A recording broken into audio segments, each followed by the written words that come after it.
Another area of health that is so important you can't possibly ignore it is our digestive system. The deeper I'm getting into functional medicine study again, the more passionate I'm becoming about the whole situation. And so I wanted to address a few key areas of the digestive system because there's multiple organs involved, but I wanted to talk specifically about the gut and the microbiome because I feel that everyone's in tune with the gut microbiome as opposed to wanting to learn a ton about the pancreas. Okay, so that's why we're going to start with that.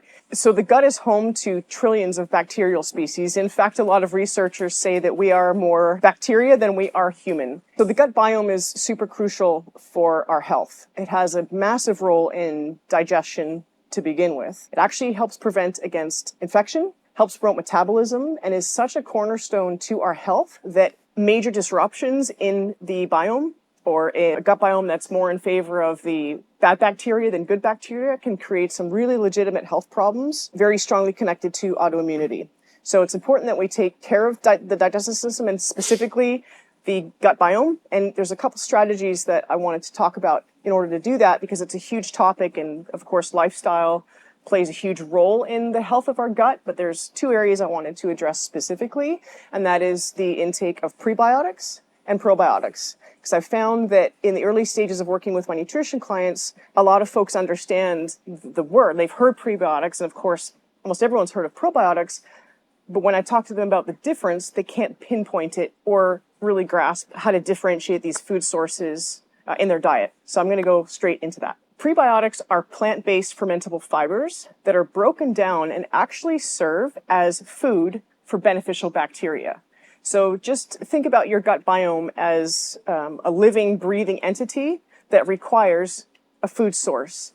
That's prebiotics. The cool thing about having a good blend of plant fiber in your diet, and I'm talking about the food sources are things like fruits, veggies, legumes, roots and tubers, yam, squash, etc. And of course, your resistant starches like potato starch, psyllium husk, flax meal is a decent source as well. And remember, that kind of crosses over as omega-3 source. So when your diet is rich in these fibers, what happens is that the gut goes, okay, cool, I've got a steady supply of food to continue to grow and multiply. And that's the good bacteria.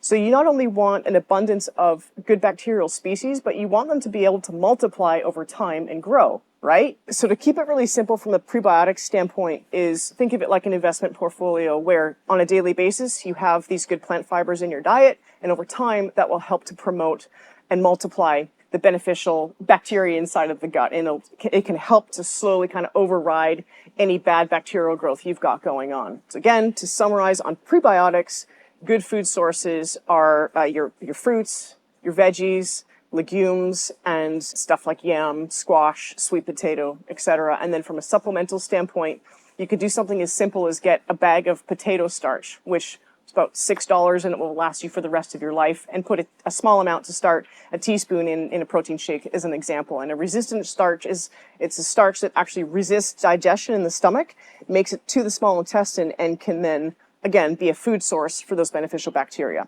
Probiotics, on the other hand, have a different role than prebiotics do, and they don't influence the growth and development of the biome like prebiotics do. But think of probiotics as the guys that come in after the landscaping's done and they help to maintain the work that's there.